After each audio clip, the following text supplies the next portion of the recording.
इस दौर में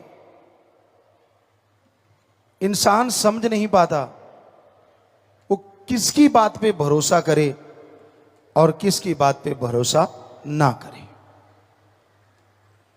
जिसे देखो मिश्री से घुली हुई बातें करते हैं, जिसे देखो खुद गर्जी स्वार्थ की लिपापोती बातें करते हैं, जिसे देखो जेब काटने को तैयार बैठा है, जिसे देखो कहीं ना कहीं धोखा, किसको माने कि वो सही है और किसको माने कि वो डुप्लीकेट है। बड़ा ही विचित्र समय है। अपनी खुदी के लिए खुदा को इस्तेमाल में लाते हैं। पहले ये सुना करते थे बुजुर्गों से,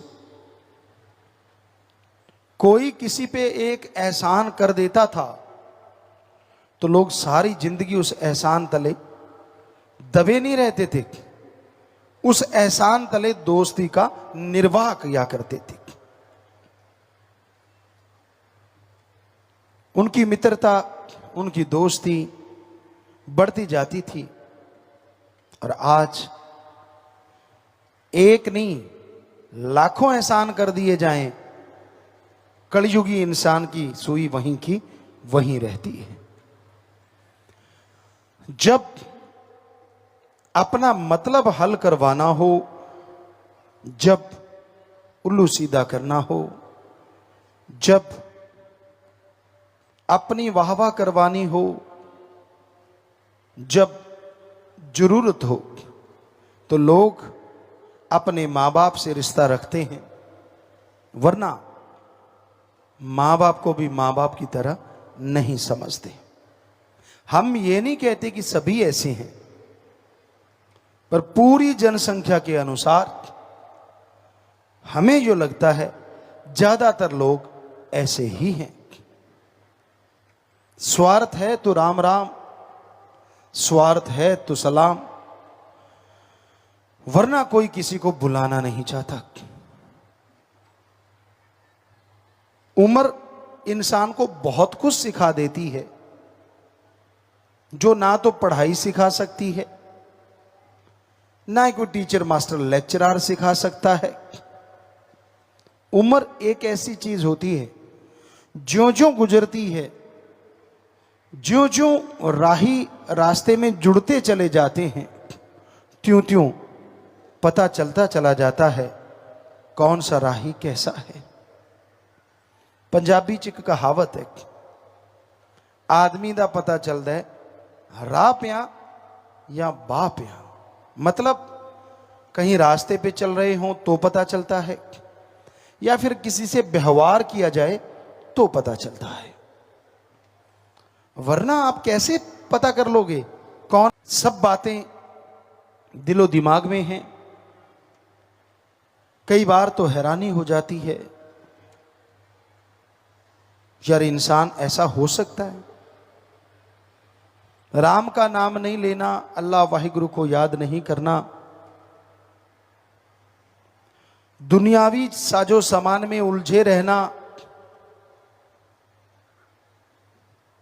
दुनियावी इच्छाओं में खोए रहना। इच्छा करना कोई गलत बात नहीं, अगर इच्छा नहीं होगी तो जिंदगी नहीं होगी, पर इच्छाओं का मक्कड़ जाल नहीं होना चाहिए। जैसे मकड़ी जाल बुनती है, इस तरह इच्छाओं का जाल मत बुनना, क्योंकि कहते हैं मकड़ी जब जाल बुन लेती है, कई बार ऐसा भी होता है कि उसमें कोई जीव नहीं फंसता, पर खुद ही फंस के सूख जाती है। और राजस्थान में हम आम देखा करते थे, इतनी बड़ी बड़ी मकड़ियां बड़ा सा जाल बुन लेती, और अगर उसमें कोई जीव नहीं फंसा तो लास्ट में जब हम जाल साफ करते तो मकड़ी मरी हुई सूखी हुई मिलती, पता नहीं कब की मर जाती। तो उस तरह है भाइयों बहनों, इच्छाओं का मक्कड़ जाल इतना सख्त ना बुन लेना कहीं उसमें ही सारी जिंदगी गुजर जाए और मर जाओ, तबाह हो जाओ। ना ना, इच्छाएं रखो पर जायज। आज के इंसान की फितरत बन गई है, आदत बन गई है। भगवान अल्लाह वाहिगुरु से एक इच्छा रखता है, वो पूरी हो गई, उसकी खुशी होती है। सबसे पहले वाली इच्छा पूरी होती है, बड़ी खुशी होती है। वाह मालका, वाह सतगुर, वाह अल्लाह, वाह वाहिगुरु, वाह राम, वाह वाह करता है। लेकिन जिस तरह कोई पाठ करवाया जाता है गुरु साहबानों की पवित्र गुरबाणी का या रामायण का या अलग अलग तरह के पवित्र ग्रंथों का पाठ करते, सुंदरकांड का, ये देखने में आता है राजस्थान साइड में लोग बालू रेत को गिल्ला करते हैं और उसमें जौ या गेहूं दबा देते हैं, पानी रोज डालते हैं तो वो अंकुरित होने लगती है। उसी तरह इंसान की एक इच्छा पूरी होती नहीं कि काम वासना क्रोध लोभ मोह अहंकार मन माया की वजह से 10 इच्छाएं और अंकुरित होना शुरू हो जाती हैं।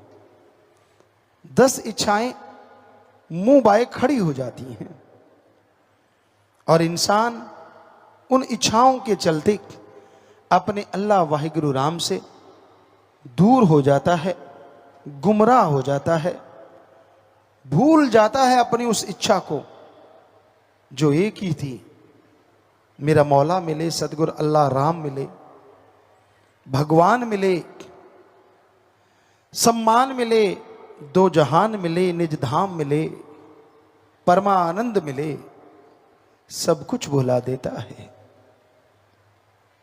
यह है इच्छाओं का मक्कड़ जाल। इच्छा कदे बंदे दियां हुंदियां ना पूरियां, सोचदा बथेरा पर रहंदियां अधूरियां। बेपरवाह जी ने बहुत से भजन बनाए हैं। सोचता बहुत है और वो अधूरी रहती हैं। धन्य वो मां बाप जिनकी इच्छा रहती है कि मेरी औलाद ओम हरि अल्लाह वाहिगुरु की भक्ति करे और इंसानियत की सेवा करे। दो तरह के लोग पाए जाते हैं। एक, जिनकी इच्छा होती है परमार्थ में चरम सीमा पे पहुंचना कि मैं भक्ति करूं, सेवा करूं, मेरी औलाद नेक भली बने, तो उनको चाहिए खाना जो भी घर में सुबह से रात तक बनता है वो सुमरण करके बनाते रहो। यकीनन ये इच्छा मालिक कबूल मंजूर कर लेंगे और नजारे दिखा देंगे। एक काइयां आदमी होते हैं, बड़े चालाक। उनको होता है कि मेरे से प्यार बढ़े, मालिक से कम हो जाए तो वो शुक्र गुजारते हैं।